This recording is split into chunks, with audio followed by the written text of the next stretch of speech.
You're tuned in to the Red Zone Blitz. And here we go. The home for all things NFL and college football. Ready?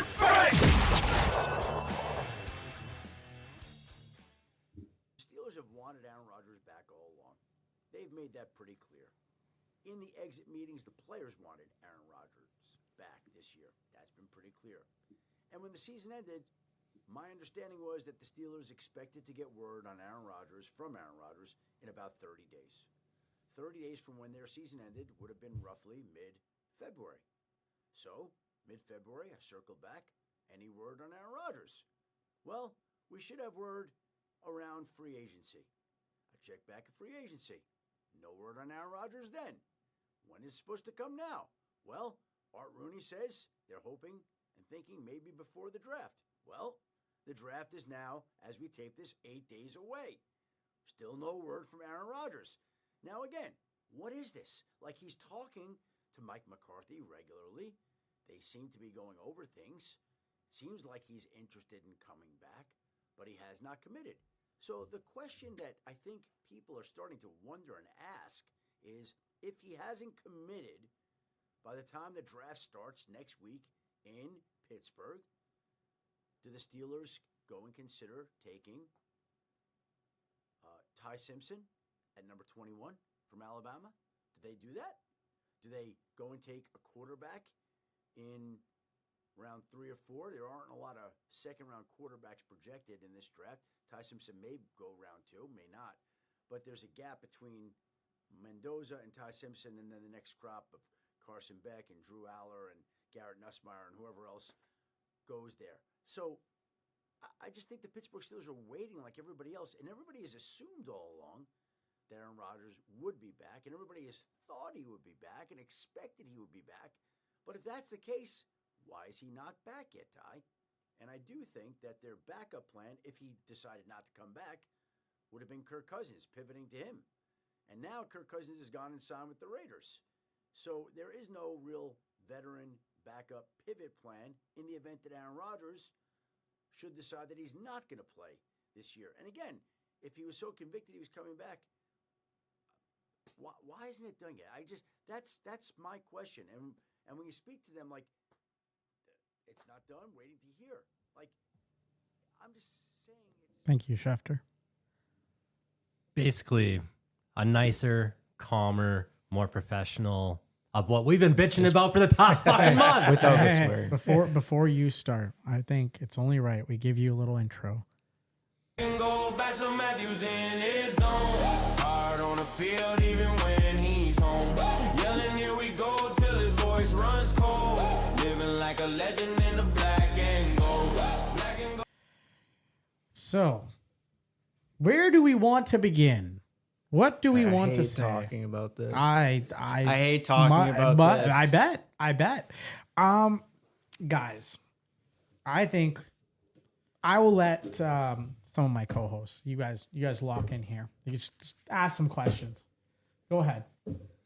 If no Aaron Rodgers, Why are you looking at me? Why are you looking at me? Because you're the Steelers guy. I'm asking. Yeah. If no Aaron Rodgers, who do you want to start at day one? Who do I want to start day one? With no Aaron Rodgers. I want them to go into the draft, and I want them to get a QB in the 3rd or 4th round, whether that be Nussmeier or Aller, because I think Simpson's going to be gone before then. But is that your day one starter? I would say maybe put him in training camp to go up against Will Howard and see who can beat out who, but probably, yeah. But with those additions, like, are you comfortable? Like, you've got this streak of always having the winning record, going to the playoffs. Like, you've got TJ Watt, you've got Metcalf, you just went out and got Dowdle, you went out and got Pittman. So you've got these veteran guys, you got the more weapons. Are you comfortable going? Like, do you think they want a rookie? Honestly, I couldn't care less about the streak. No, but I couldn't care about the streak. If they go into this year and they shit the bed, and right now I think the plan is Mason Rudolph. But what is the hope? Like, what is, like, if Aaron Rodgers comes in, or not comes in, if Aaron Rodgers comes back, or you have to start a rookie quarterback, The hope is like, that what is your expectation? Well, Like the- legitimate expectations coming up this year with having added Dowdle, with having added Pittman, because you've got the weapons now. And Like, you there's got, almost and no you got, and excuse you got a legit defense. because you've almost Well- have no excuse no matter who comes in. Well, the hope would be that that rookie can be the franchise QB later on in the future. That's kind of the hope. And everyone says Mike McCarthy's a QB whisperer and all that, and he can mold the young QBs. I would like to see that. I mean, he does shelter young QBs because he runs a basic bitch West Coast offense. So it's going to be running the actual keeping play it calling basic- are pretty. but if it is pretty a rookie basic. QB, keeping it basic isn't bad. Well, that's what I mean. It's not terrible. They can always go to the Browns and ask for a quarterback. They got like 5 of them. So what's the goal for the season? That's my main question. Let's start there. Let's diagnose this from the start. What is your goal for the season? Is it I've to- said the goal for the last couple of years since Ben has left is to win a playoff game. I think we have to go baby steps before we're like, oh, Super Bowl or bust. No, Super no. Bowl, but everyone's thinking. So with your current roster, with your current construction of your roster, with the cap that you guys have, with whatever you guys have going on, I mean, I can go look at your team right now. Shout out to the folks at Over the Cap. Love them. Great stuff. You have TJ Watt making $32 million in a signing bonus. Now he's not making that for very long, but for the next little while, you've got DK Metcalf with his contract. So you got Watt at 42, you got DK at 31, you got Alex Highsmith, you got Jalen Ramsey, you got Patrick Queen, Cameron Hayward, Pat Fryermuth, Michael Pittman Jr., Jalen Warren. Like they're all guys making a bunch of money. They're all players that can play, but at the same time, what are we doing here is my main question, because is the goal to make the playoffs? Is the goal to play relevant games? Because if we're not playing relevant football, then there's no point of having a Jalen Ramsey, which, I mean, I guess they could cut him post June 1st, or they can trade him, and maybe that's what they do because they could save $14.5 million. They're set up in a way where if this shit goes sideways and they want to trade everybody, they could save it. Like they could trade TJ Watt and save $32 million. They could trade DK Metcalf and save 25. Jalen Ramsey 19, Alex Highsmith 14.5, Patrick Queen 13. So they're net positive in all those situations.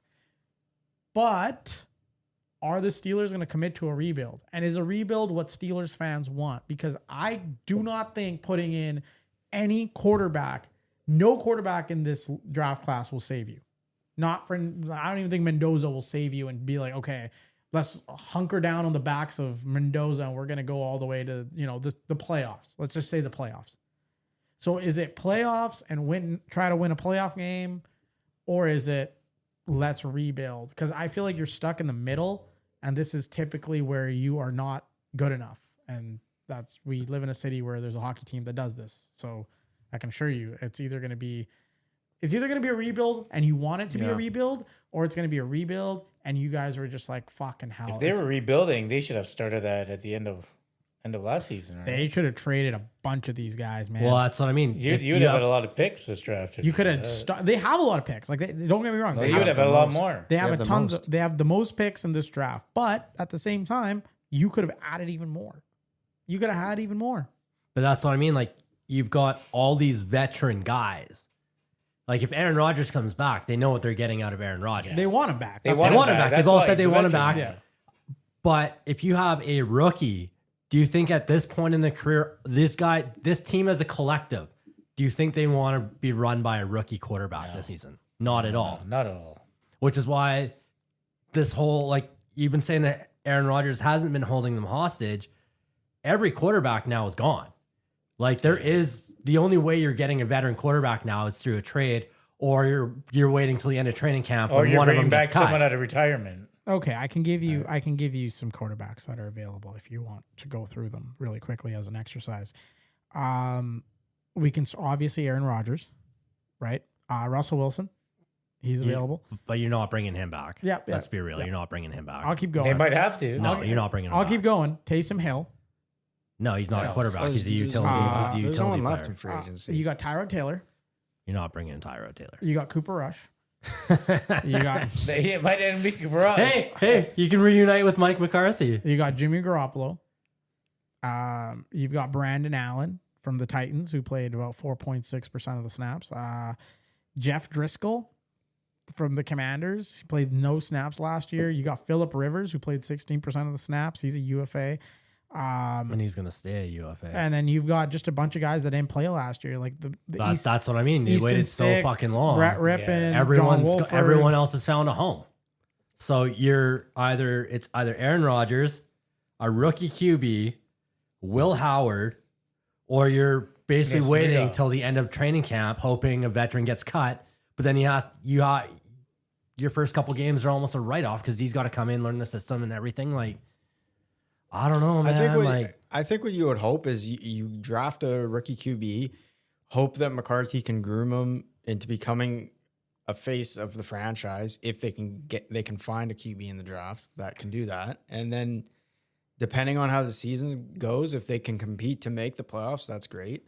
And if they have a chance to compete to win a playoff game, then that's the best thing. But yeah, if it goes sideways, then you're probably, obviously the QB position, you might struggle if you're putting in a rookie QB. I get that.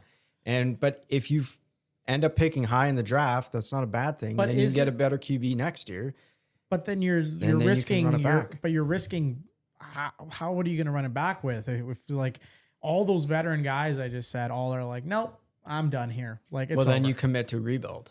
But then it's like you're not committing to a rebuild out of your own choice. You're being forced to commit to a rebuild, right? You see how that's like different? Yeah. So it's one thing if they come into it with a plan. Like if you've got a plan with the rebuild, you're like, okay, I know what I'm doing. But it's like when it's a tire fire and you're being forced to rebuild and every team around you is like, hey, like we know Pittsburgh, you're not gonna get full value for any of your guys. Yeah, you're gonna get lowballed for. You're gonna get low. Your first offer is gonna be a low ball. But my question is like, does this not frustrate you if Aaron Rodgers does? Like, I think every Steelers fan should be rooting for Aaron Rodgers to come back because it is gross mismanagement on the Pittsburgh Steelers and Omar Khan if he does not. Sam Howell signed a 1-year, $2.5 million deal. It seems like if Aaron Rodgers comes back, he's asking for like a big payday now. No, I don't think so. He has to be it. sitting there if he hasn't signed. Like, they need me now. Give me your money. Who cares? I mean, what's he going to get? 10, I 15, see that. like he can get 20 million, whatever. Like at this point, they have no choice. If he says I'm coming back. because they have no choice, right? But my point is, okay, forget even the money. Sam Howell signed with the Cowboys for $2.5 million. Sam Howell, albeit, is not going to be a guy that's going to take you over the hump. But if you were to go draft a Garrett Nussmeier, if you were to go draft a, like, I don't know, Ty Simpson or somebody else, he's a great placeholder and he's played snaps in the NFL and they got him for $2.5 million. I don't think that's a bad backup plan. I don't think it's a bad idea to have Sam Howell there. He's better than fucking Mitch Trubisky. So I think that all the fans that cheer for the Steelers, all of them, they should be rooting for Aaron Rodgers to come back so that Big Mike can go out there and do his little bullshit about. I think they are, but I mean, like, why the fuck hasn't he made the decision yet? Like, that's what I'd be pissed The only off. thing I can see is it's a draft surprise. Him showing No. up Just at the fucking draft. dumb. No, Just I don't Which is think dumb. so. But I think- that could be Don't what do he that. I don't think he wants to play for Mike McCarthy. Yeah. And I don't think so I either. think right now, Aaron Rodgers came to Pittsburgh over Then he Minnesota. should have said already, like, this But is what I mean. but If he that doesn't would- want to play for Mike McCarthy, Mike McCarthy's been the head coach for how long now? And if he didn't want to play for Mike McCarthy, he's been like, you know what, fuck it, I don't want to play for Mike McCarthy. What is gonna fucking change? If you didn't want to play for Mike McCarthy 2 months ago, he's not going to play for him now. I think there's certain things there's- that Aaron Rodgers wants control of when it comes to him playing and whatever. But I also think at the same time how I believe that Aaron Rodgers was fully ready to go to the Vikings this year. I don't think so. I think so. I think don't he was think so. fully ready to go to the Vikings. And I think No. the Vikings looked at him and were like, yeah, we're going to pass. And they went Kyler Murray. And I think he also got burnt there because I don't think that he wanted to come. From Then you everything. should have fucking said it. Make up your fucking mind. What's frustrating But me, it's his actually, only about it- chance. He's trying to. I think Exactly. So make up your fucking mind. But Nothing has changed. We've said this. Nothing has But fucking I don't changed. think he really cares about like the Steelers. To be honest, I feel like he could be dicking them around for the sheer joy of dicking them around. What frustrates me about it, though, and guys like Schefter and all these media guys are saying that, oh, McCarthy and Rodgers are talking through negotiations, and negotiations are going great and everything. And I think that's total bullshit. Oh, that's got to be Because bullshit.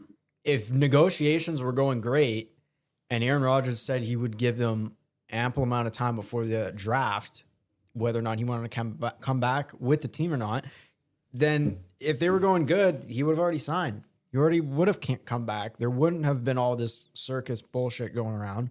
So I agree with you that I don't think he wants to play for Mike McCarthy because Yeah, I he came don't to think Pittsburgh to play for Mike Tomlin, and he's gone. And I think I think it's honestly embarrassing all this like begging and everything else that these other guys are doing like on the team. Like, oh, please, Aaron, come back, please. Like, come on. And Mike Tomlin was a defensive guy. So I think when Aaron Rodgers came there, Mike Tomlin was like, okay, I got a lot of respect for you, Aaron.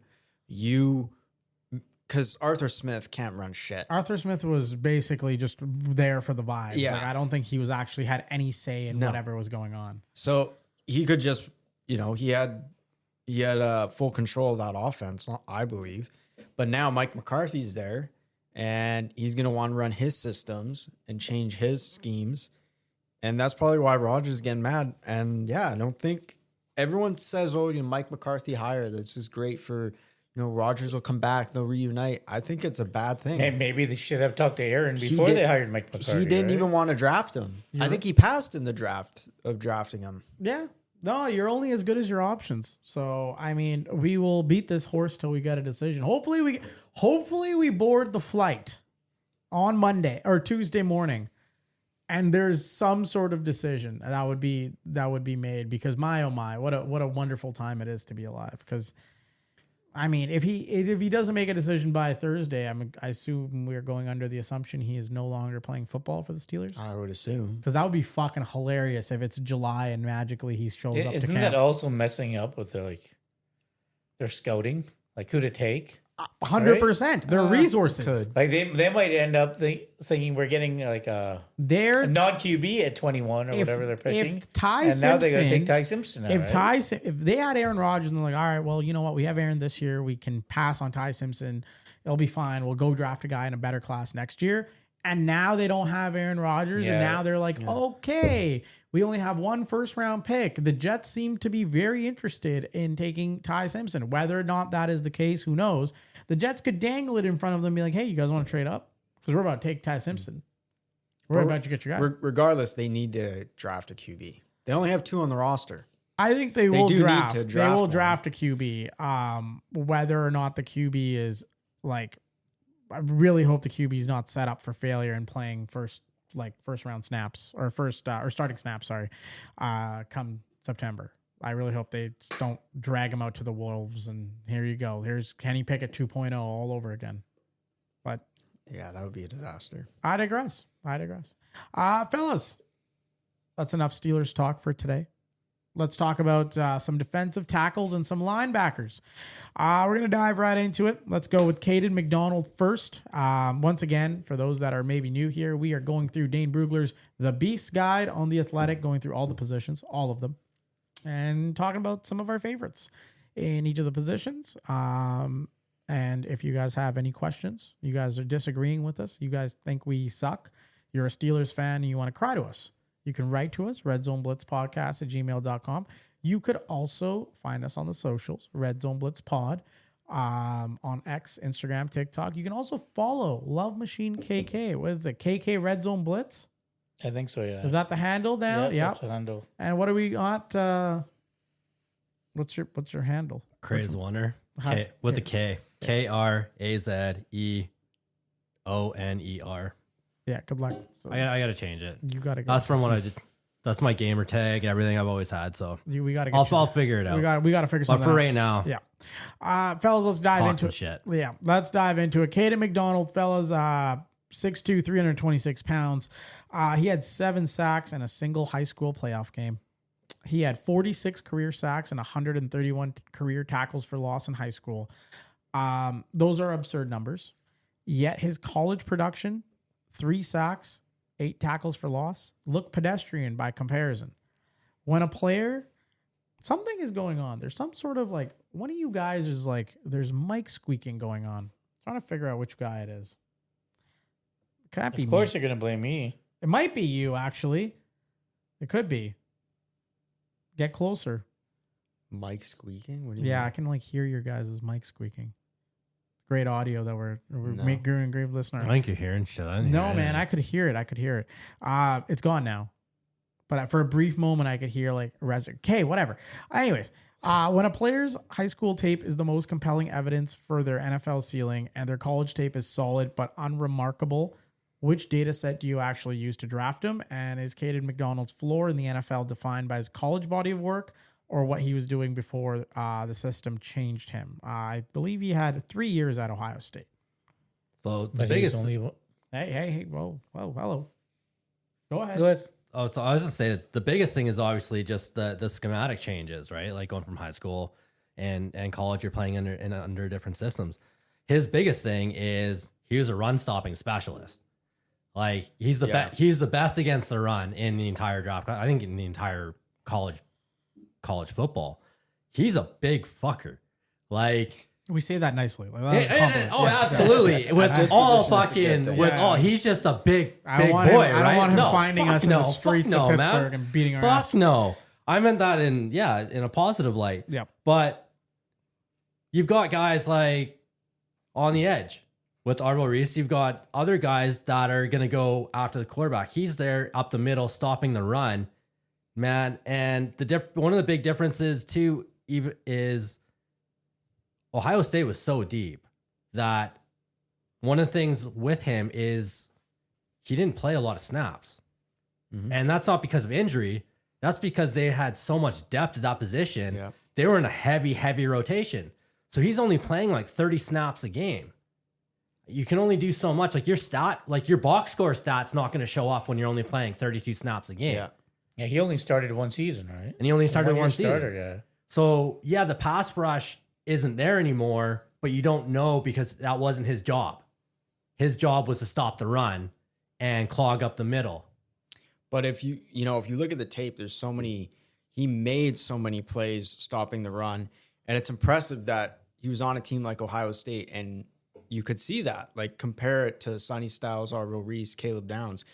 He still was a factor. And if you put him on a smaller school, he might have impressed even more. He just went to a good school and played his role, like you said, just being right at the nose guard, using his quick hands, just shucking off blocks and then stopping the runner. So he was asked what was needed for him, and he's going to be a great pick in the draft. I think he'd probably go like more second round, in my opinion, but Well, he needs to develop his No, pass rush still. I feel and- like their thing is like it's so hard to find nose tackles that are this big and behemoths. I think a team's gonna take a positional pick with him. Like I can see Yeah. Buffalo taking him, where they're picking at 26. I can see also your homies. If you guys don't have, But his lack of inexperience is going to show up against the NFL Pittsburgh? blockers. it will. It'll We'll see. take. I could see Pittsburgh needs to taking develop. him. I feel like when you have a guy like T.J. Watt, you need a guy like in the middle that can, your guys' line needs help in the inside. yeah, the problem is like I know Cam Hayward's getting older. And what's better But they person did- to mentor him than Yeah. Cam Yeah, Hayward? but they did draft Derek Harmon recently, so trying to see what he can do. But I think a team will take a positional flyer on him. I do have him going in the first round per my estimation. I would not be surprised, obviously, if he slid to the second, but I can see him going in the first. Go ahead. One of the big things too, when you watch him with how good he is, he's good on everyone else. Like you watch his highlight packages and you're going to obviously see him. You watch anyone else's highlight packages in Ohio State, you watch Sonny Styles. You go look up Arvel Reese's, their highlight tape. Guess who's actually making a bigger highlight than them? It's Caden McDonald. He looks good on everyone else's fucking tape. And sometimes there's like boring players, like they're just not. He's there. He's massive. He does his thing and He does his job. he does his job. And like we talked about this before. Those sometimes are the best picks. because they're not the sexy ones, but they're the ones that do their job. Fellas, we talk about Clemson all the time. For a program that did not do great things this past year, they had a ton of people going into the draft. Peter Woods.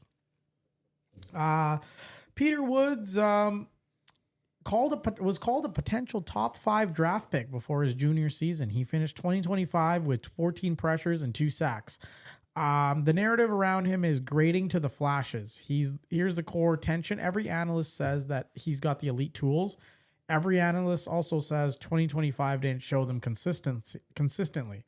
At what point does grading to the flashes become making excuses for underperformance? And if your team drafting him in the late first round, what's your plan if the flashes don't become the baseline? So with Clemson, I've said this before. 2025 is a fucking write-off. Like everyone we're talking about with Clemson, we're gonna say the same thing. 2025 was a fucking write-off. Yep. Like, you know what he can bring, you know what he can do, but one of the biggest things, the knock on him, is with the 2025 season, once it got to the point where there was nothing to play for, you could tell he gave up on the season. He stopped playing, he stopped putting in the effort, and that showed on the tape. Yeah. So that's a red flag to me, because if you're not playing for anything, if you're not playing, I can't. What do you mean? I can't hear myself. Are you trying to hear yourself? Well, I can't hear myself. Like, I don't even think. no, I can hear you. Okay, I, Well, couldn't, I had can hear nothing you. in my headphones. It was fucking Oh, weird. No. Do you like hearing yourself? Sorry, folks. Well, I sorry, kind of folks. need to hear myself. Sorry, folks. Yeah, we can. So we're just trying to figure out our audio, folks. We're trying to get to the best spot here. Okay, can you hear yourself now? I can now. Yeah. All Yeah, right. I agree with. Are we all good on the? Yeah. We've been good. We've been recording. Yeah. No, we're good. Yeah. No, I agree with you there. Yeah, he definitely has the size and the size and the speed actually to compete at the next level. But there are times where he is quick, but he does miss some tackles, and he doesn't really. There's no flashiness plays out of him that he has. And what's crazy to me is that even you look at the tape, he has like offensive plays that are bigger than his defensive plays, right? He had like 2 rushing touchdowns in the red zone, and then they used him in short yardage, which maybe was a bad thing for him defensively, because then he was just so gassed out when he went to go play defense. So I don't know. Maybe it's the way they used him. Obviously having Parker on the outside as well. He's a quick guy, but he needs to really work on consistency, deliver. So a team drafting him probably has to develop him a bit more. Yeah, I mean he should be a better gap shooter given his burst. So there's the things that he needs to work on. He will be a project. I've got him second round. Maybe first if a team really falls in love with him, but I've got him second round. Moving on, fellas, we got Christian Percy Miller from Georgia. Man, its stat line is almost empty. He's got 11.5 career tackles for losses. He's got 4 career sacks across 2 starting seasons. Auburn's starting center called him the hardest defensive tackle he faced in college football. Georgia's defensive system is notorious for suppressing individual stats through rotation and scheme. Jalen Carter, who went number 9 overall in 2023, had a similar low stats, high film impact profile from Georgia's rotation.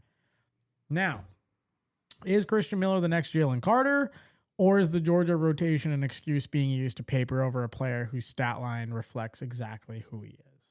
Well, that's another thing, right? Like with the heavy rotation, so he's only playing 31.2 snaps per game. He needs to play. He needs to play a little bit more. But he's a beast and he's violent. Yeah, I think he kind of lacks some of the. There's another guy that we're going to go over that I think has a bit better technique and moves when in the trenches. I feel like he does have the power and he's really solid. He maybe throws off guards and tackles with his initial instep move. But overall, I feel like he definitely needs to get coached up on the techniques at the position.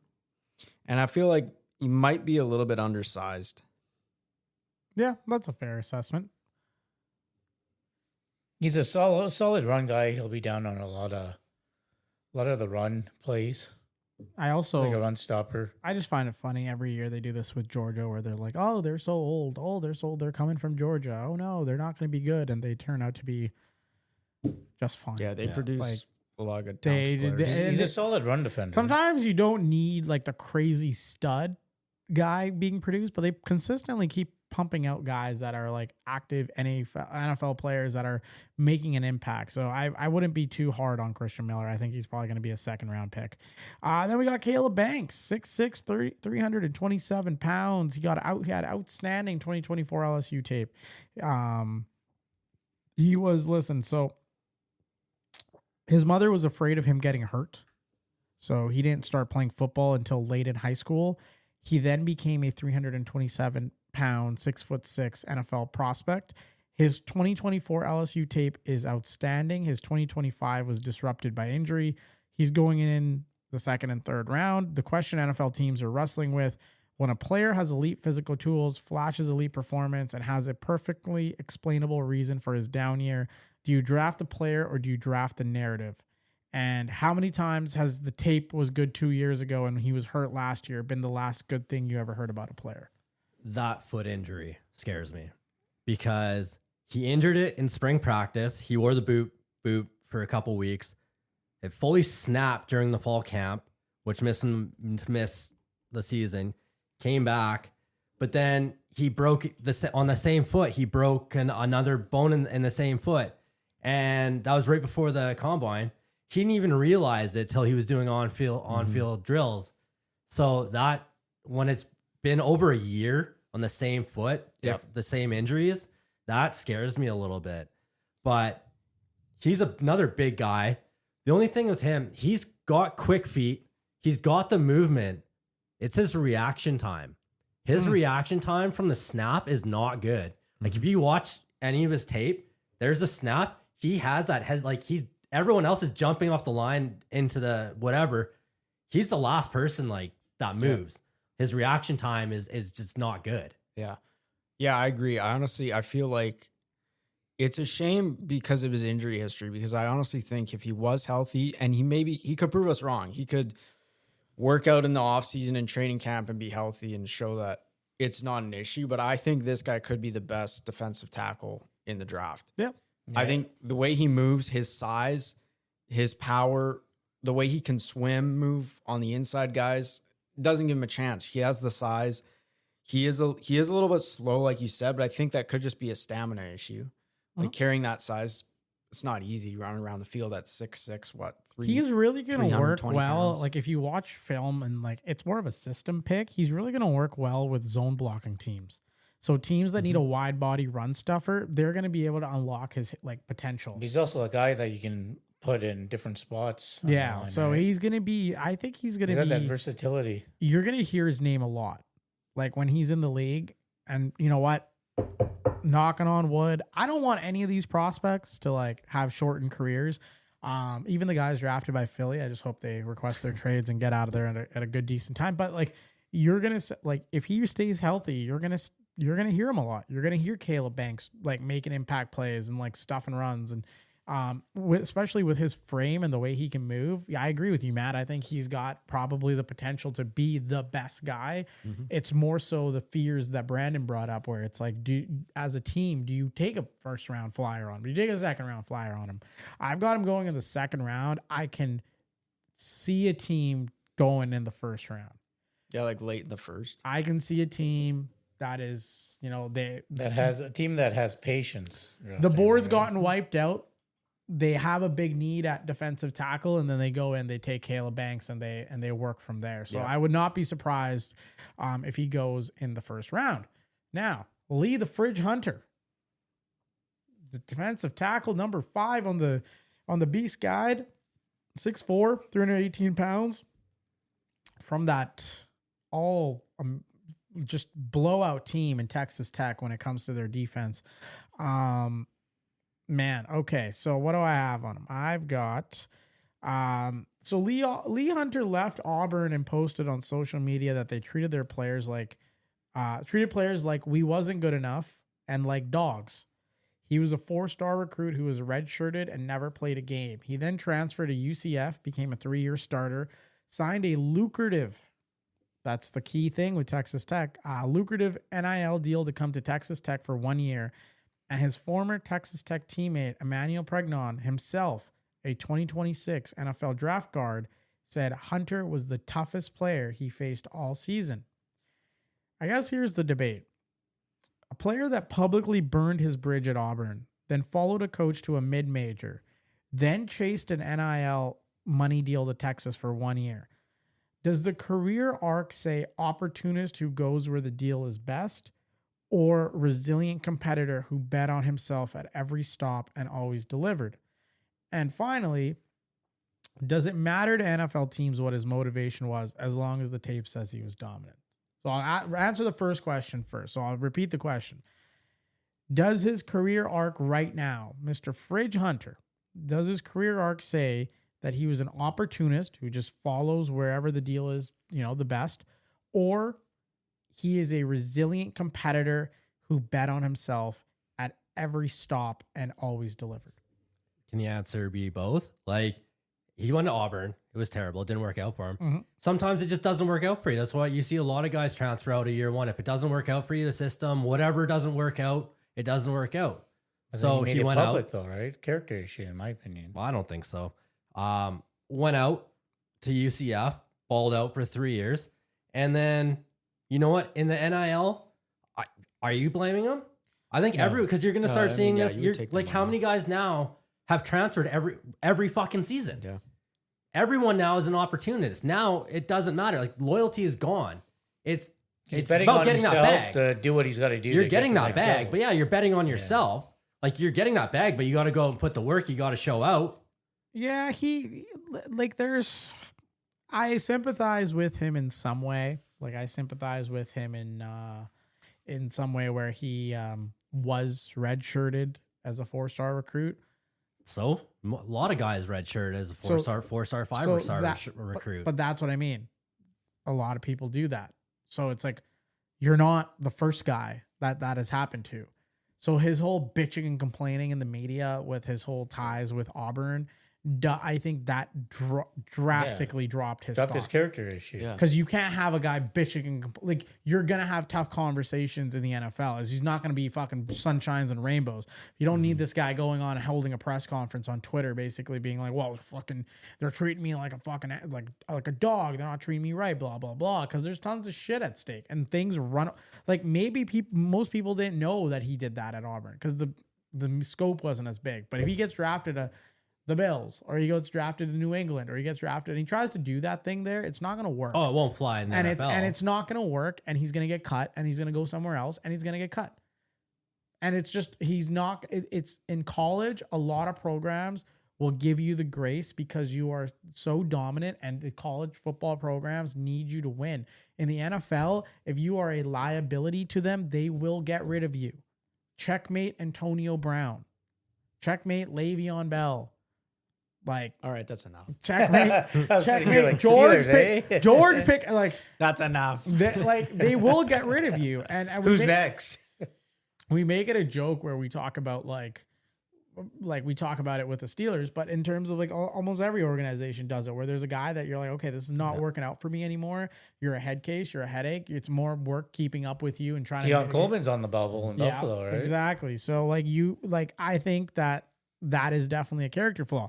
Now, in terms of the comp, I think he reminds me a lot of Alfred Collins, Texas defensive lineman who San Francisco selected in the 2nd round last year. His pass rush tools are currently limited to the bull rush. He did show an increased repertoire at the Senior Bowl, so he has shown some light since the season ended. He's got the motor to clean up for the sacks. He's built like a tank with cleats, man. Like 6'9" wingspan, built to clog the interior gap. I think he projects best as a 1 technique or nose tackle on a 4-man front.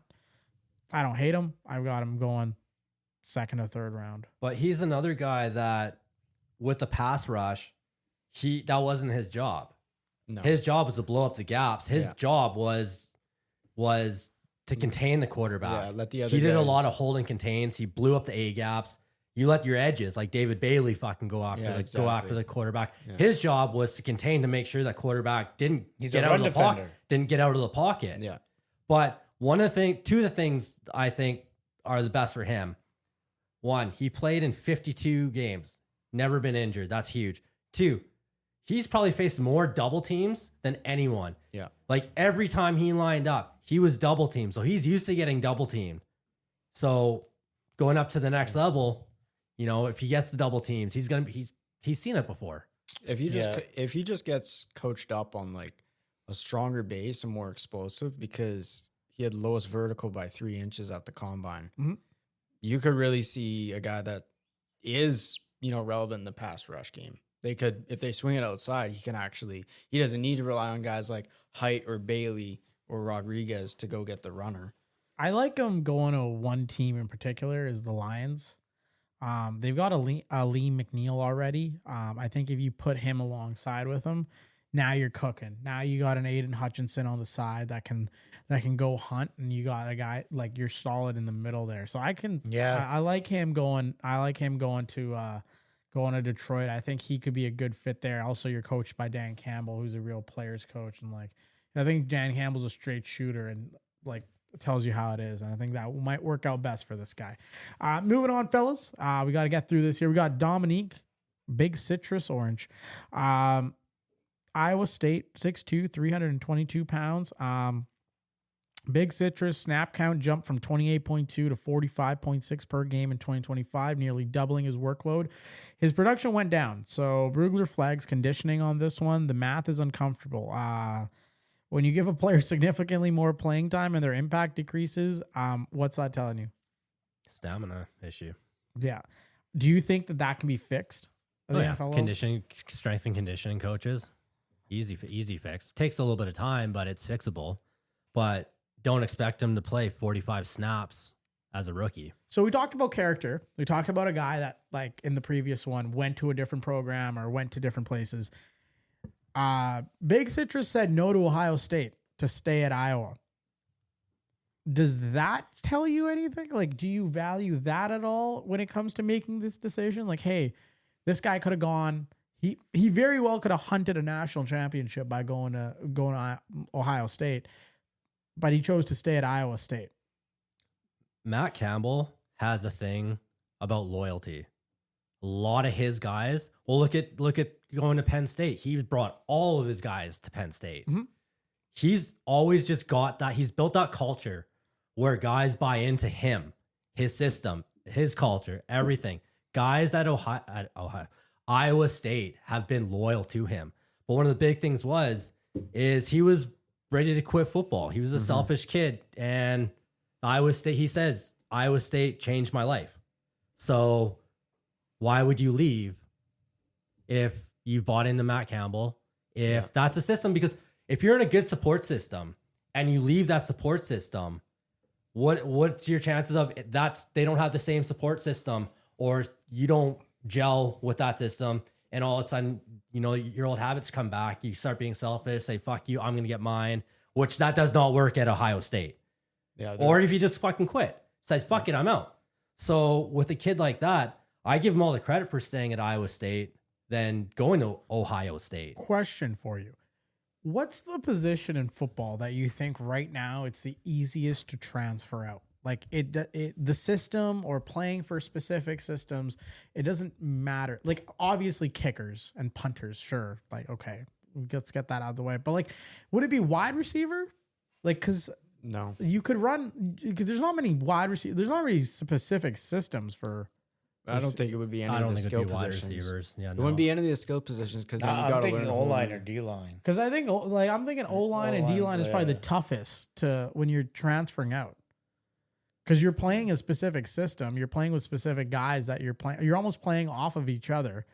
You go into a brand new system. Like you can't be. It's not a single position. Whereas like a wide receiver, I can take a wide receiver from Notre Dame and be what position has transferred the most in the NIL?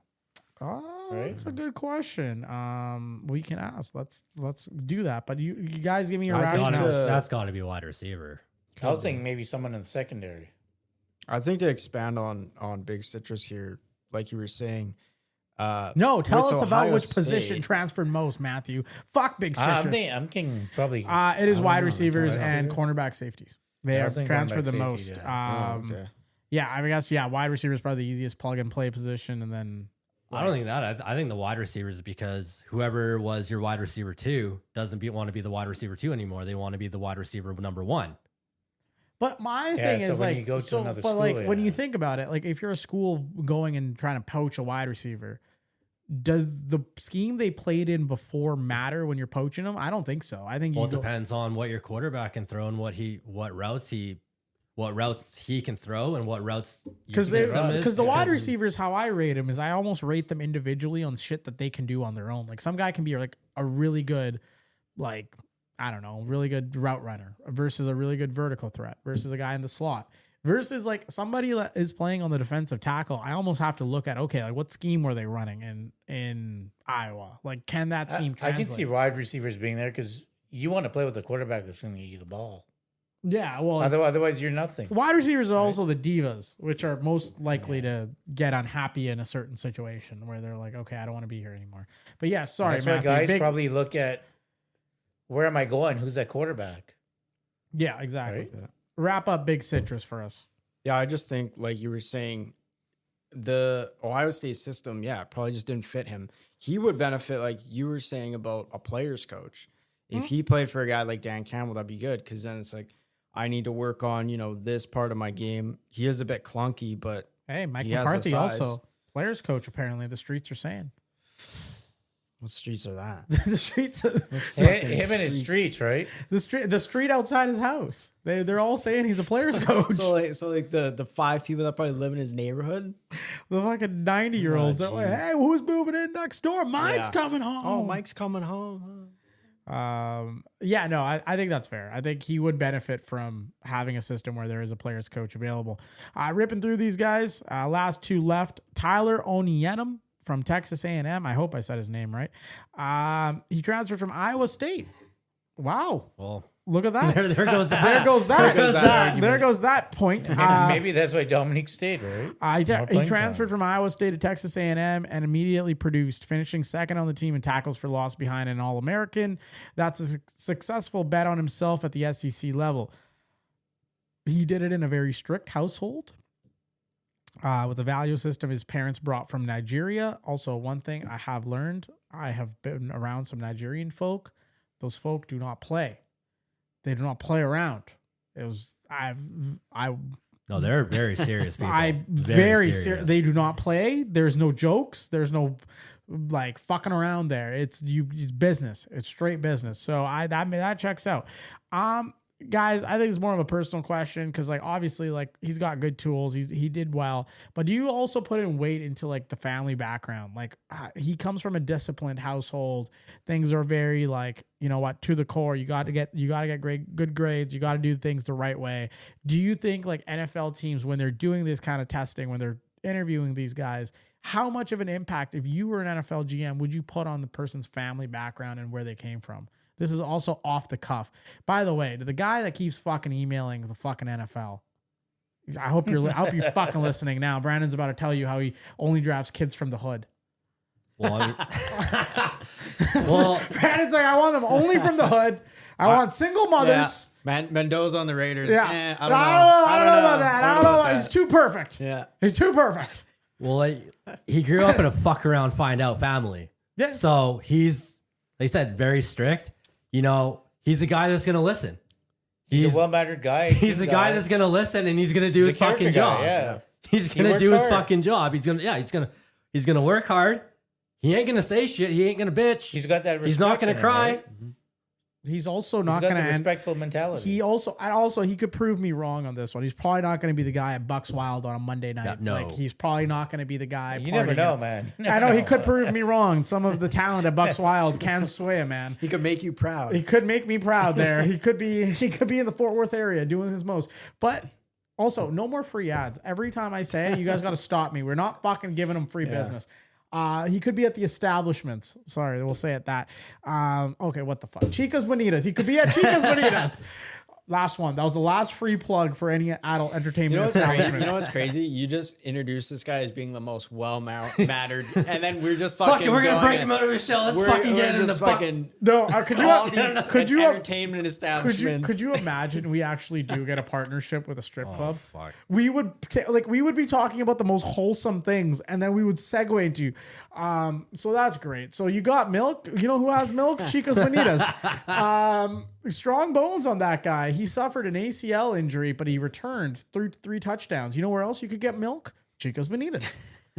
It could be, we could have something here. Chicas Bonitas, hit our line. redzoneblitzpodcast at gmail.com. Some old lady's going to think, oh, this seems like a nice This seems like Old ladies listening to this. There's gonna be a lady googling Chicas Bonitas, Chicas be like, Bonitas. "Oh, my son, he just suffered an ACL injury. I gotta get him some milk." Just called. She's bringing her little fucking 11-year-old fucking son who's playing basketball down there to Chicas Bonitas, getting greeted by a Mexican man making tacos outside, going, "Hola." It's supposed to be bad times, bad times. All right, let's get back on track here. Last defensive tackle, Chris McClellan, possibly the most boringest name that you've ever heard in your fucking life. We got Big Citrus, we got fucking the Tanks, we got so many great fucking names, and here comes fucking Chris with his boring ass name from. Where did he go to school? Hold on. He went to Missouri. Of course he did. Sorry, Chris. He couldn't start at Florida, so he transferred to Missouri and immediately became a steady 2-year starter. His father was a college athlete. His strength is in his hands. He's described as a bear claw and his frame. His weakness is his burst and tendency to play high. 2026 interior defensive linemen who play high and have marginal bursts don't really make the field in the NFL, just with the way the game's going on passing downs. Now, if all of his value is entirely as a early down run defensive tackle, do you take the risk there? In a later round, like he's not a first or second. I think he's Not even third. I think he's like don't even know late if he's- third. Like he's a project. Like he's a guy that's going to be like a rotational guy. Like Yeah. he's not going to be your starter. He's going to be a rotational guy. Yeah, I mean, you could be happy that he's there. He's there for the ride. Like, I don't think he's going to cause you too many problems, but he's going to be, he'll be bouncing around some rosters. But one thing's with his size, like he's got great size, and that's the thing. Like there's guys that even if they're big, there's just some guys that just look the part of an NFL player. Yeah. He looks the part of an NFL player. He does look, yes, he absolutely looks big like it. wingspan, Yeah. big hands. But I hope, I hope his agent is currently reaching out to He's you. a very durable player. I hope- 51 games. I hope he proves me wrong and seasons. this gets clipped when he goes to the when he goes to the Hall of Fame in Kent.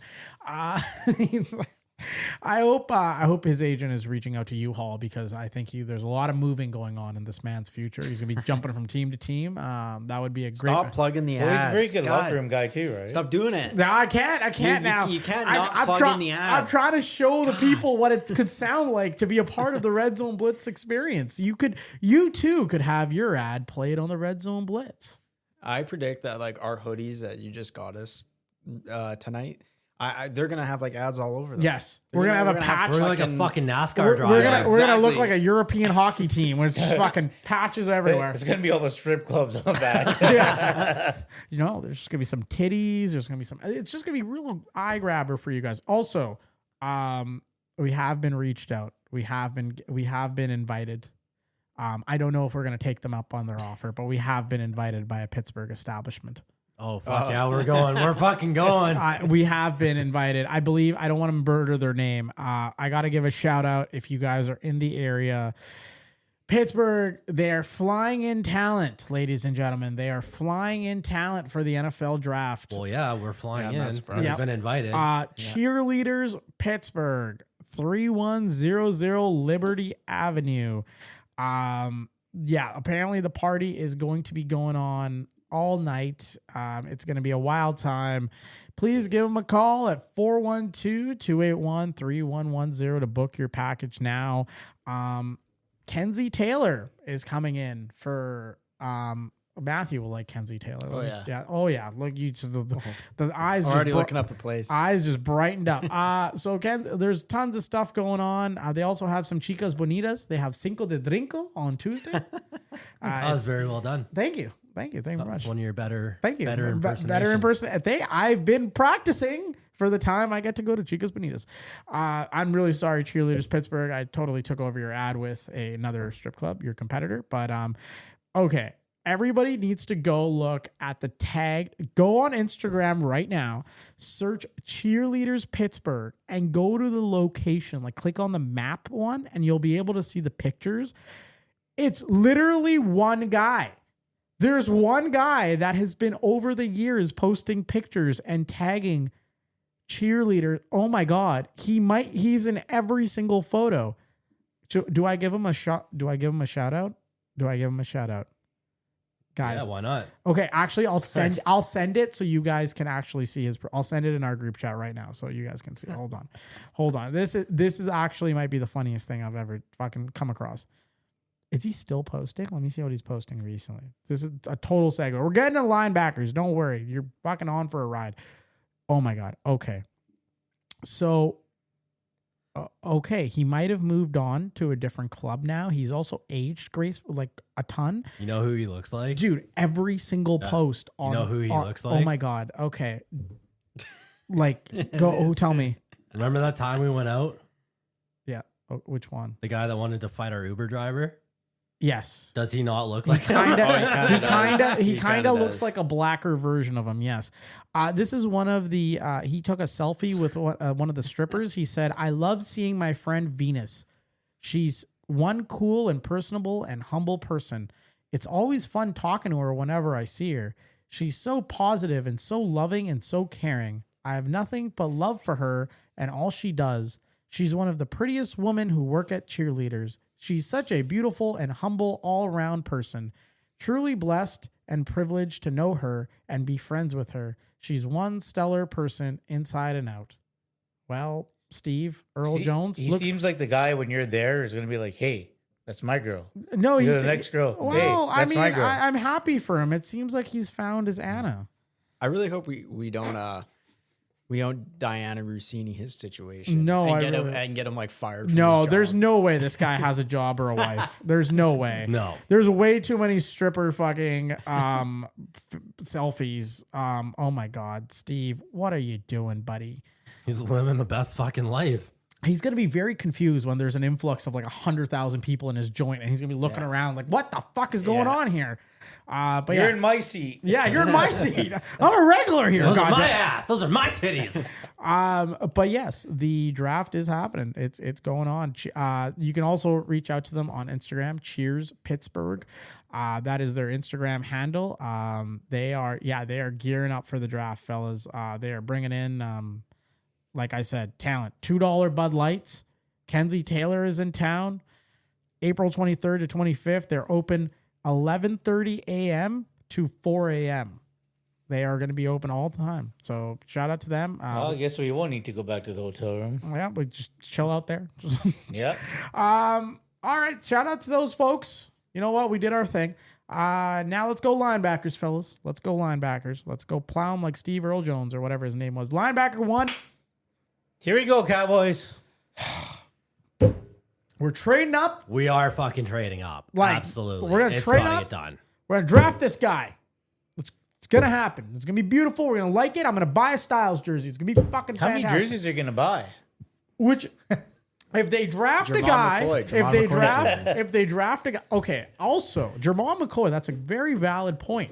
So the latest on Jermon McCoy is that teams are so fucking like out. He's off boards completely. Yeah, I saw that. So He is dropping. he is. Even after his pro day. eh? Wow. So the knock on his pro day was we all saw him sprint. We all fucking got horny. We were rock hard as a fucking we were in Bucks Wild. But the problem was he only did certain exercises. Like he didn't do a full like testing. So like teams Yeah. are worried about Well, like. that's what I say about pro days is they make them look. They make the player look. Well, that's what they're flashy, for, right? Like the pro Yeah. day is supposed to be making him look in his best light. Yeah. Now the issue is like Jerry kept going before the what was it like before one of the meetings he goes we're not interested in bringing in a player that's going to be a red shirt. Yeah. And we can. We cannot can't do afford that. that. So now looking at it, it looks like that was who he was talking about. Multiple people have confirmed that the Cowboys are completely out on Jermon McCoy. They should be. which is what I've been saying the whole fucking time, and everyone keeps mocking him. I'm like, no, we can't. Like, we honestly cannot afford to have a defensive player. Thank you, Matt Eberflus. Now, the thing that I was going to say is this is still the same team today. The Stephen Jones Steven, you fucking idiot. He thinks we don't understand football. So he goes today, they asked him a question. They're like, hey, like, what's anybody traded up for, or anybody inquired about George Pickens? No trade offers for George. No, nothing there. Yeah, Steven, because it would cost two first-round picks. No team's going to trade 2 first-round picks for fucking George Pickens. Like, what are we, fucking stupid? Like, yeah, no shit, there's no fucking trade offers. Also, guys, by the way, the Raiders have publicly announced as of 5 minutes ago, teams have inquired about the number 1 overall pick. Oh, yeah. Just want to put that out there. Just going to put that. It's about time. Gonna put that out there. Let's get that speed. Let's get. I think that usually happens though. Every draft, everyone kicks. I mean, with their Kirk Cousins signing, you would be. No, they got to be thinking about it. Do we go down and take like an Arvell Reese? If I'm like the Texans, I'm gonna fucking call them and be like, hey, what's the price? Like, what's the actual price there? Even though I may not have any intention. You're also judging for your own picks because you're trying to figure out, okay, what's it gonna cost to get the number 1 pick? Like, okay, so if it costs this much to move up to number 1. Exactly. Okay, so if I want the number 2 or the number 3, I know what a number 1 is. So if they start saying they want what it's going to cost me to move up to number 1, I'm going to tell them to fuck off because I could just use that and get the number 1 overall pick. It's building out your own baseline. Yeah. It's important to do that. It's finding out. It's your trade leverage. It's finding out how much does it cost. Okay, cool. Because if you're telling me what the first overall pick costs, now I can go to the Jets. What's the number 2 overall pick cost? Okay, play a hypothetical. What's the number 3 over? I don't fucking know what they're going to cost. Okay, no, play it though. This is your job. This is what you do as a podcaster. You go. I wouldn't. You're the Texans. You're the Texans. No, it's not about you fucking trading up. Fuck. Holy fuck. It's an exercise. I'm sorry, man. You are the Texans. You're 20. But if you're the Texans, why would you want to trade all Fuck it. Okay. So hold on. No, that's not what I'm fucking getting at. Everybody just pause. Okay. Fuck the Texans. You're the Steelers. You're the Steelers. Why you gotta drag our This is you taking Mendoza. Holy fuck, guys. We're not actually trading up. I'm trying to think, what do you think a move from the 21st pick to the first pick is worth? Give me your opinion. 3 first, 2 first, 2 first, a second? It's going to cost 3 first, but he's not worth 3 first, so no one's going to fucking do it. Thank you. 3 first. Awesome. Now let's keep going. Now, 3 first. Pittsburgh knows that 3 first is what it costs to go to the first overall pick. Exactly. So now you go to the fucking Saints call you. And the Saints are number 9, I think. Or no, they're saying they're number 8. Saints call you. And they're like, hey, you got any interest in taking our pick? And you're like, yeah, I would love to take the number 8th pick. Awesome. Amazing. And they're like, it's going to be 3 first. You're going to say, fuck you, 2 middle fingers to the phone, and be like, get the fuck and stop wasting my time. The Raiders offered me 3 first. So to your point, that's the baseline. 3 first.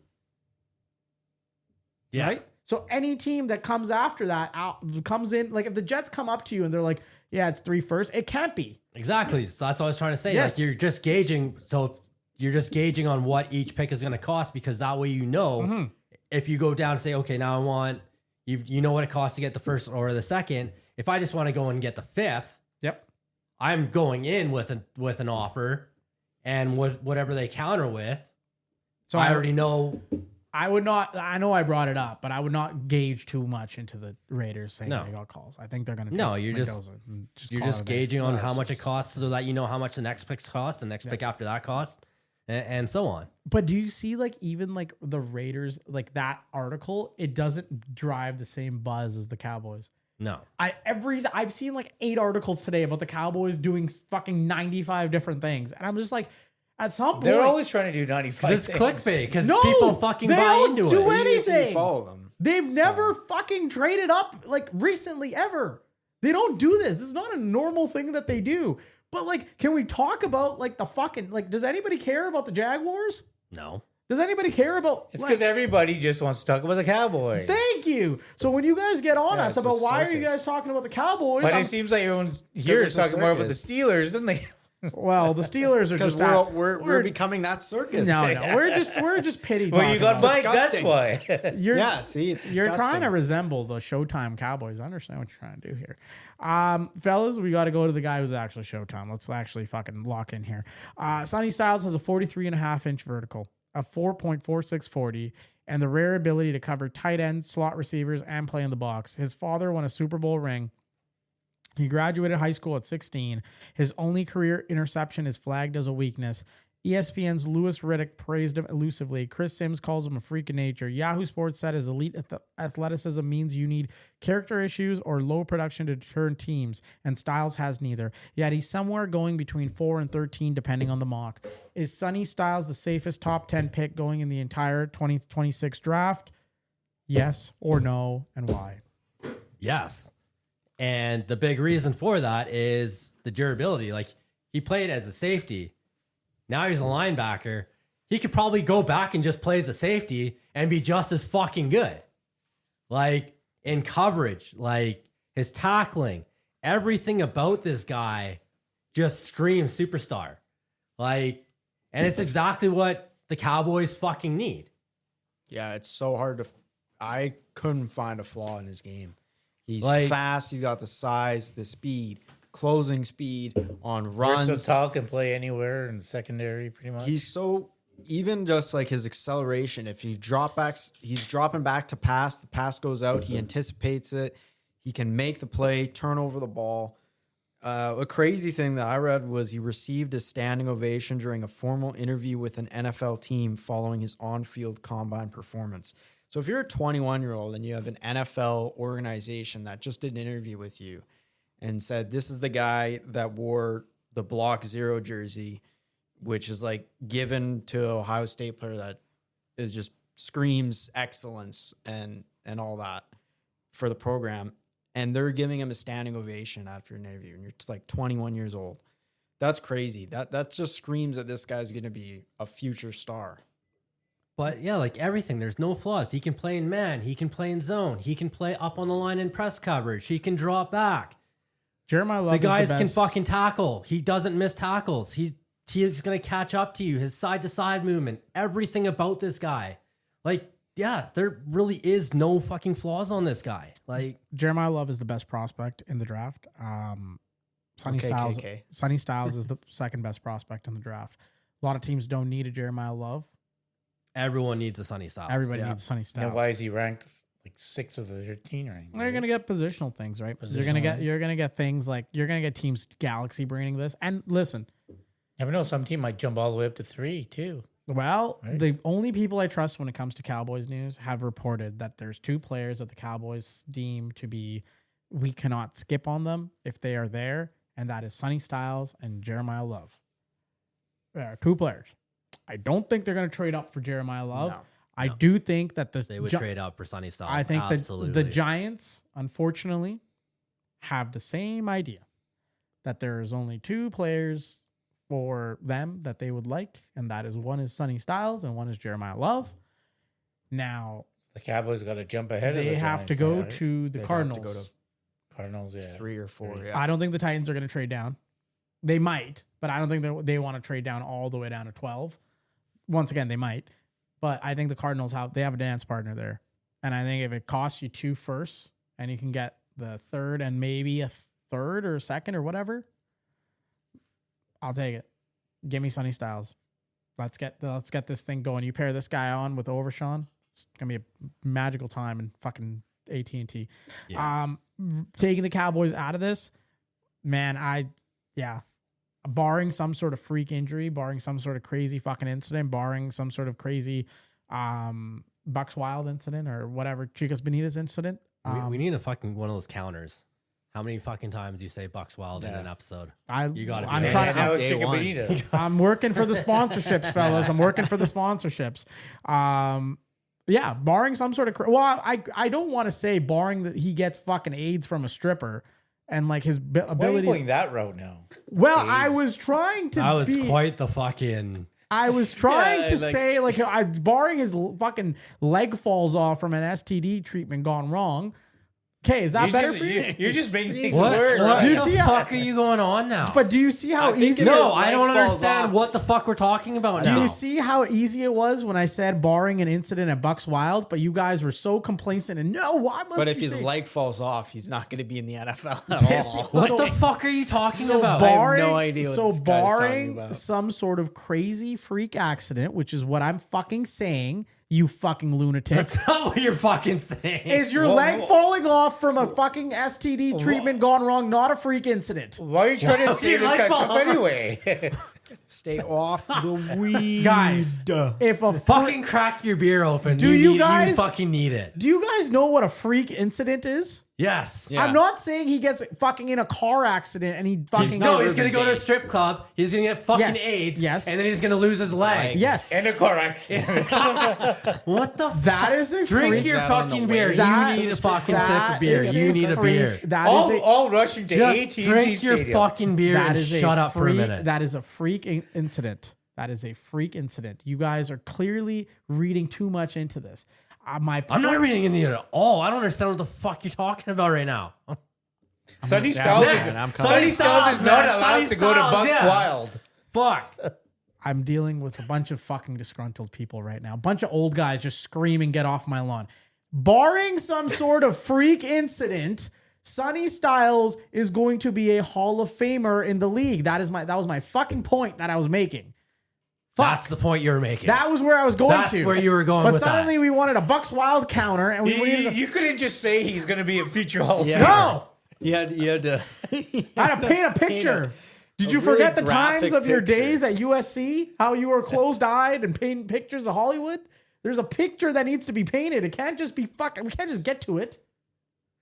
And the picture you wanted to paint was a guy fucking going to a strip club, getting fucking AIDS, and then losing his fucking leg. Well, I just That's out of a strip club. When you go to a strip club, if that's that- the picture you want to fucking paint. If that happens, he's not going to be Hall of Famer. listen. Hey. There's a lot of Hall of Fame players that have done some wild shit. No, I just took him to the strip club. You guys really took me to the point where I wanted to chop his leg off. Now you took him there with the fucking getting AIDS. no. You guys took me there when you were like, my fucking Bucks Wild reference wasn't good enough for you guys, so I had to go in deeper. Are we convinced that he's top 15, top 10, top 5? Where? Top 5. What's the? Top, I What's? think it's top 5. Top 5. Would you say top 3? Would you go there? It's possible. I mean, if you is take Mendoza possible. out, like let's say like it's not like you're not ranking it by positional needs, but you're just ranking the prospect. Would he be top 3? I would. Yes. If you know what, if you don't need offense, so take Mendoza right out. It's yes, just a top prospect. 3. Yeah, You got Love, Styles, Reese. Those are your big 3. I agree with that. Yeah. Yeah, I think so. Yeah, I think that checks out. That checks out. Now there's a steep drop from linebacker, fellas. So it goes from Sonny Styles to, and listen, this is nothing against him. He's a very good player. Jacob Rodriguez from Texas Tech. Jacob Rodriguez won 4 linebacker awards in one season. His wife is a combat helicopter pilot. He slept on his brother's floor as a walk-on. He tied the NCAA record for forced fumbles in a season. He finished 5th in Heisman voting as a defender. 6'1", 231 pounds, below average size for an NFL linebacker. His arm length is short. Multiple analysts have compared him to a late second round, high floor profile. Now, here's a question I guess most people can't find the answer for. Can the most decorated linebacker in college football history in terms of awards still fall to round 2 because of size? And if he does the team that take him get the steal of the draft? Yes. With the size. Wait, yes yeah, to both? Yeah. But like with him, he's basically like a Temu version of fucking Sonny Styles. He can do almost all the same shit. I don't know about a Temu version. Well, he's- Not to knock Temu, but I mean, but like No, you can knock him. We don't have an average. Yeah, he's good. very Team is similar. trash. Very similar, and he can do everything. But he does have a little bit of rawness. He does make some mistakes, especially in coverage. Like in zone coverage, he can get lost, or he can just not. He can lose his assignment, so he needs a little bit more work in zone. But the turnovers, man, like he's a turnovers are turnover. insane. Yeah. He's good at baiting. and the He peanut will punch. bait you, and then He and comes if you're not from, holding that ball right, He's going to knock it loose. He's a record-setting high school quarterback. Over 7,000 passing yards, 106 total touchdowns. So a lot of the way he plays defense is through the eyes of the quarterback. Like he will, like you said, bait him because it's a different story. We talked about this before. You have that quarterback experience. You're able to like know where the tendencies are of that of the person that like is on the other side of the line there. I think he could easily go in the first round. Well, that's why he's labeled as the quarterback of the defense. Yeah. No, I think he could easily. And when he was referring to Sonny Styles, I think it's just that mentality as just a smart linebacker. Well, you got to give he's your green dot, right? Yeah. Like he's the guy that's supposed to know the play. He's supposed to relay it to his teammates. That's traditionally the position. But I think like Jacob Rodriguez could go in the first round. I also think it's worth noting for a guy that was on the same team as David Bailey, I think he finished top 5 in the Heisman. And it shows 14 games, 128 tackles, 11 tackles for loss, 7 forced fumbles. That's pretty impressive. And a lot of it also is like there's also the other side of that where a lot of people can knock it saying, well, he's playing with look at the people he's playing with. Like, look at how many fucking talented players he's playing with. You and could also, say that. You could say that about all the Ohio State players. No, but the Ohio State guys, I think you give the Ohio State guys a slight edge because they're playing in a little bit of a better conference. But it's surprising they lost in the national championship bracket. Well, they lost them, your boys in Miami. But with all that talent, that's kind of surprising. Yeah, so it's like I guess you can't really weigh that much, but like Texas Tech had a great program last year. A lot of guys are going into the draft this year. So it's like you see a lot of synonymous stuff when it comes to the David Baileys, and you see him and you see Romello Height. And so it's interesting to see how much talent Texas Tech was able to pull in with like almost 1 year of like just an NIL implant of players. Moving it on, speaking to another team that is really good. We got CJ Allen, fellas.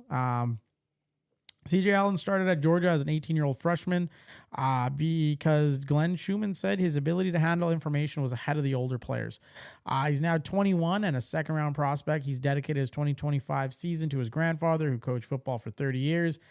His processing ability is described as his best trait. He doesn't take the cheese, quote, keeps his eyes on the ball. The weakness section is all physical, not strong enough as a blitzer, struggles in zone drops.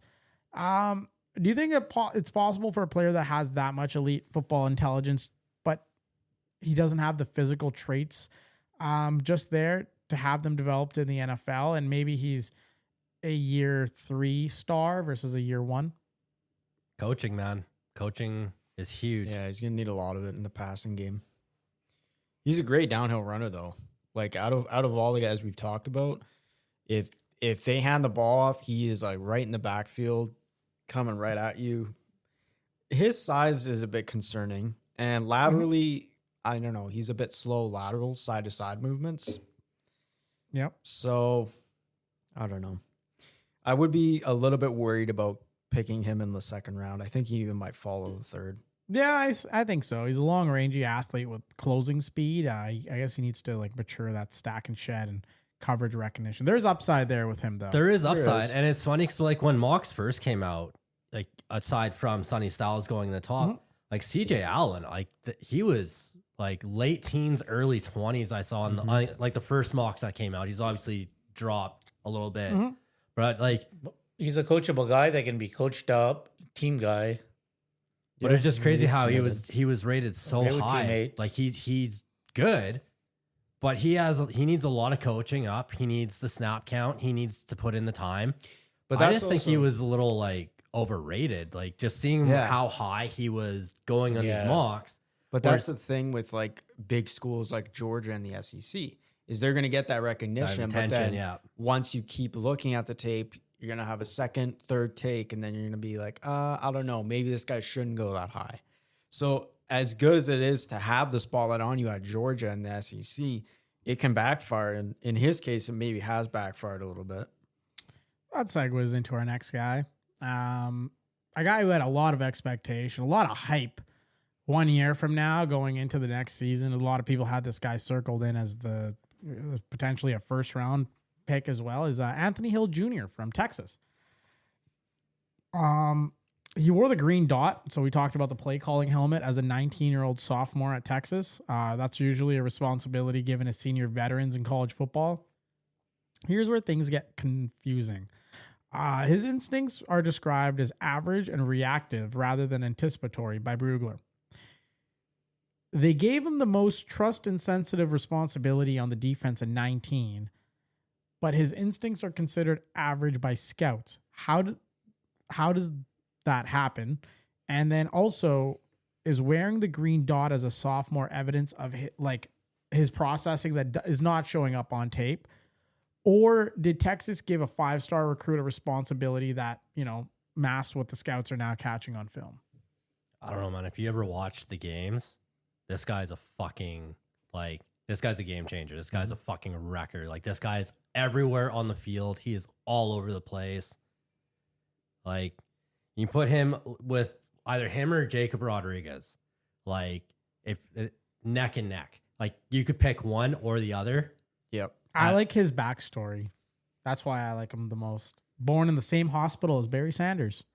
His mom ran track. His father played linebacker. So it's like DNA, family DNA. I like that story in him. But I agree with you, Brandon. I think you can put. I also think the pressure, that green dot being the play color.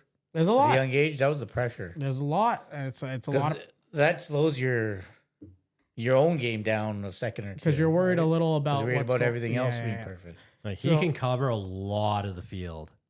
Like, he's he's all over the field. So but being the play caller, you got that pressure on you, right? That you got to do it right. He's my dream pick if the Cowboys find a way to trade back and get a pick in the second round, because I think that's where he's going to go. I don't like him at 20. No. But I think if they can trade down, if they accumulate an asset in the second round, they can go and get him or Rodriguez. That's why I've always said with one of the picks. I mean, now we're most likely trading up, but that's why I said I want to trade down and get a second round pick because I want one of those two guys. But if we can end up, we're going to talk about safeties, but if there's a world where you get a Caleb Downs and you pair him with one of these dogs, that's a good thing that you got cooking there. I really like him. I think second round is a lock. Yeah. He's not making it past the second round. I think if you're a young player like him, and the knock that they're saying is he's just reactive, that can get coached up. You get him in the film room, go over playbook, go over schemes, show him this is what you got to read. He's gonna learn it. I mean, he has everything really you want for. Second round pick is a steal. If the Cowboys go back, they should get this guy. What I like about guys that are coming out of Texas, and I've watched Texas closely this last year, probably more than any other year in my life. But what I like about it is you're getting guys that play in a big city. You're getting guys that play in Austin, Texas. It's one thing when you're playing in and you're playing one of the smaller towns in Alabama, or you're playing a smaller town in Georgia, or you're playing a smaller town in one of the other schools, Ohio, for example. That's a smaller school. You're able to get away with a lot. You're able to, things get put under the cover a lot more in those schools. If you're playing in Austin, if you're fucking around or doing some shit, there's gonna be headlines. People are gonna find out. You got to keep your nose clean a lot more at Texas, I think, and for a program that size, these guys are coached in media training. They're coached in how they need to behave in public. They're coached a lot more in that kind of thing, just because they're in a city with that many more people. Having said that, NFL readiness is huge. You get drafted in the NFL. You go to a city like New York. That's a huge city. You go to a city like, let's say Dallas. You go to a city where there's room, Seattle even. That's a bigger city than most of these college towns. I think that's an underrated thing, is a lot of guys coming out of Texas are coming in ready with a little bit more pro mentality just because of the city they're playing in, which goes a little bit under the radar than I've noticed. I just, obviously, as a Texas homer, man, if you pair Anthony Hill Jr. with DeMarvion Overshawn, that would be beautiful. That would be a beautiful time. Let's go. Let's go. It would be a beautiful time. Moving on, we got Josiah Trotter, son of Jeremiah Trotter. Oh, hello, former Cowboy and former Eagle. I've got so Jeremiah Trotter Sr. was an all-pro linebacker. His son Josiah is an NFL linebacker prospect. The coverage concern for Josiah is real. Brugler specifically says he looks lost at times reacting in coverage. I mean, here's the brutal truth about linebackers in 2026. Coverage is no longer optional. Even run-stopping linebackers are asked to handle vertical threats from tight ends and backs on every third down.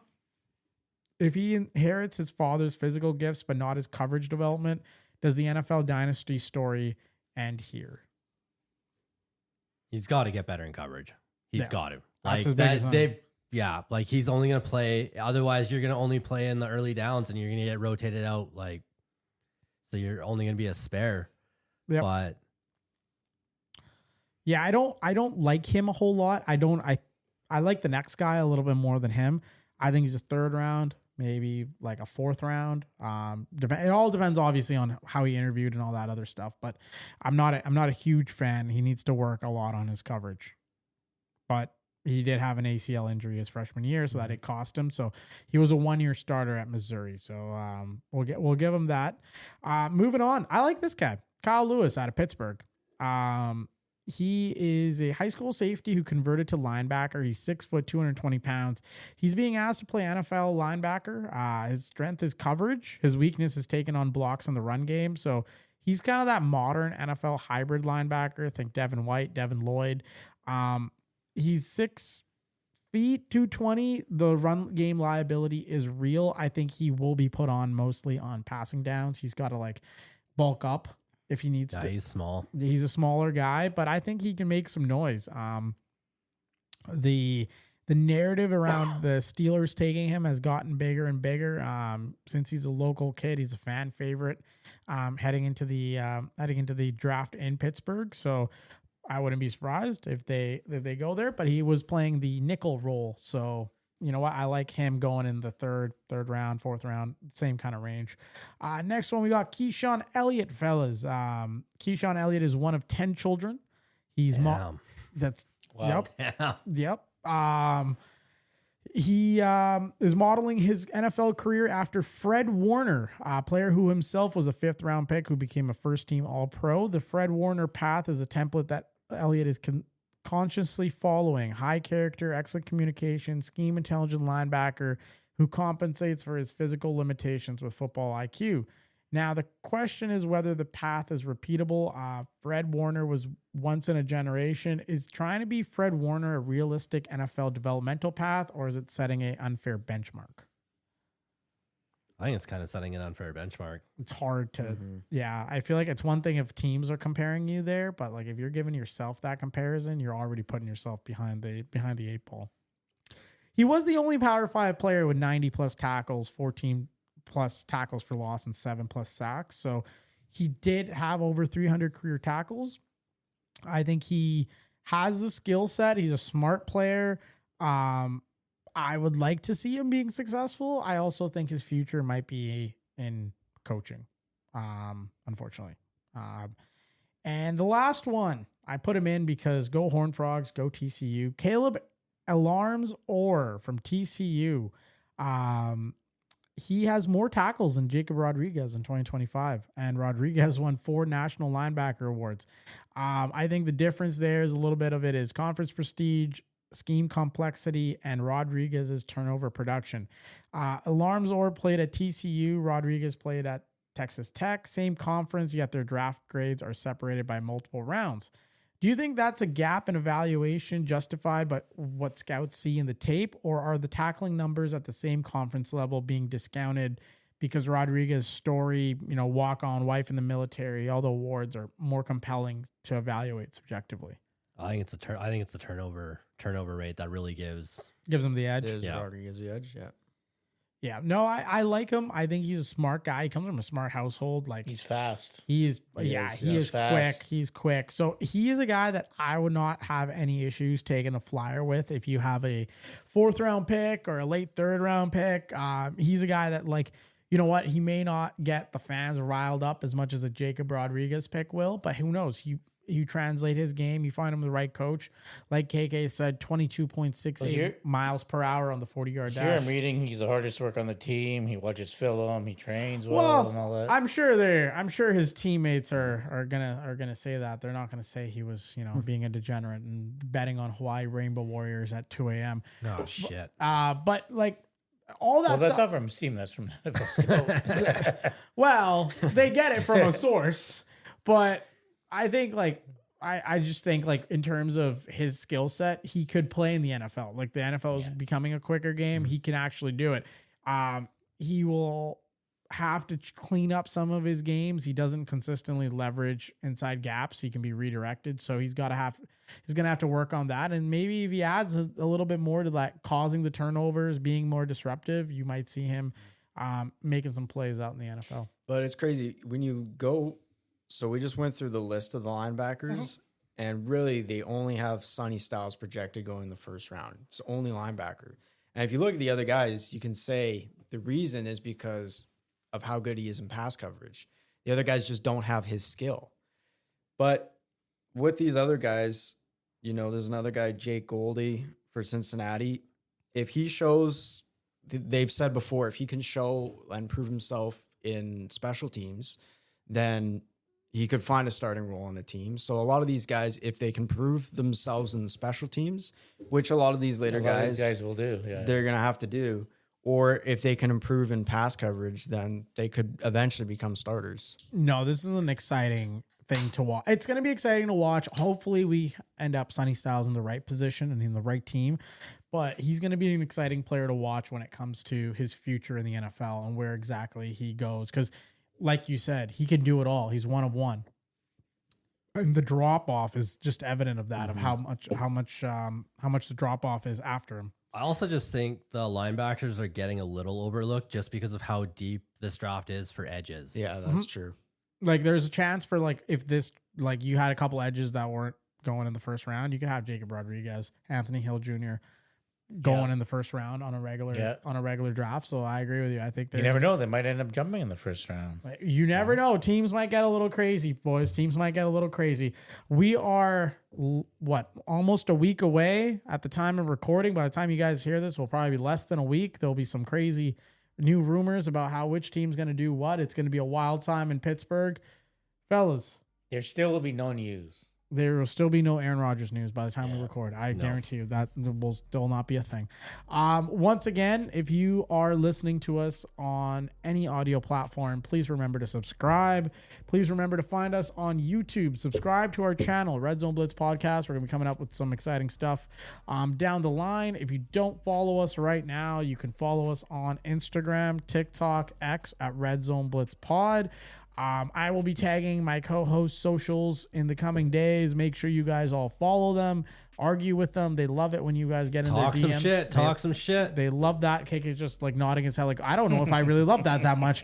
Thanks for volunteering me for that fucking chaos. They're going to ask me for love advice. Watch. Love Corner with Love Machine KK. Once again, you know what? We can't thank you guys enough for all the support and all the love. It seems so surreal that, 7-8 months ago, I don't know how much. No, it's probably 11 months ago. Was it 11? No, it might have been less than that. 9. I would say 9 months we've been doing this. 9 months we've been doing this. We're going to be going to cover the NFL draft. It's going to be a fucking fabulous time. Shout out to each and every one of you. Any parting words, Brandon? Any advice for the people traveling? Except for just that one fucker that just keeps fucking sending everyone else emails on us. There's one fucking guy. There's just one guy. One fucking guy. One mean Russian machine. And we do know who you are. Yeah, that we are. We do know who you are. The mean Russian machine. That's what we're gonna call him from now on. Just mean Russian machine. The mean Russian machine.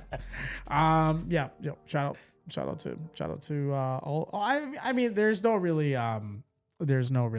I'll cut the outro for this, but there's no real. Once again, if you are out there and you do have a grievance with us, our lines are open. But trying to go around the bushes, we see everything. People come back to us with everything. It's not. We know you're going to be. Normally, I would be like, "What's the point of saying this at the end of the episode?" But we know you're going to listen all the way to the end. So, I agree with Brandon. We know exactly. We know who you are. We know exactly. Just fuck off. Yeah, there's I think that's the best way to say it. Until next time. This is G. Brandon. I'm Matt. I'm KK. The Love Machine. Later.